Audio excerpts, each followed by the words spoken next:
মেয়েটির এই নিস্তেজ মুখ দেখে লোকটির হৃদয়ে হঠাৎ প্রেমের অনুভূতি আসে। এখন আর সে এই নির্জন দ্বীপে একা নয়। কিন্তু একদিন ভোরে প্রবল বৃষ্টির মধ্যে লোকটির যখন ঘুম ভাঙ্গে, তখন দেখে মেয়েটি কোথাও নেই।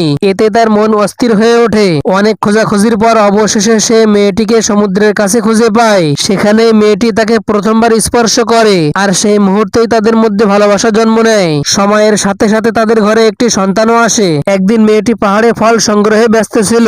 এমন সময় তাদের সন্তান পাহাড় থেকে নিচে সমুদ্রে একটি বিশাল কচ্ছপ দেখতে পায়। ছেলেটি তখন সেই কচ্ছপের কাছে যেতে চায়, কিন্তু হঠাৎ করে একদল চিল তার সামনে উড়ে যায়, আর সেটা দেখে সে ভারসাম্য হারিয়ে ফেলে এবং একটি পাথরের ফাঁকা দিয়ে নিচে পড়ে যায়। এই শব্দ শুনে তার মা বাবা দৌড়ে আসে। এদিকে ছেলেটি পানিতে ছটফট করছিল। নিজের সন্তানকে কষ্ট পেতে দেখে লোকটি তাকে বাঁচাতে ঝাঁপ দিতে চায়, কিন্তু স্ত্রী তাকে থামিয়ে দেয়। তখনই বোঝা যায় যে ছেলেটি আসলে সাঁতার কাটার জন্যই জন্ম হয়েছে। মেয়েটি ইশারায় ছেলেকে কিছু বুঝায়, আর ছেলেটি মুহূর্তে অন্য একটি পাথরের ফাঁক দিয়ে বেরিয়ে আসে। আর এরকম ভিডিও দেখতে চ্যানেলটি সাবস্ক্রাইব করে রাখুন।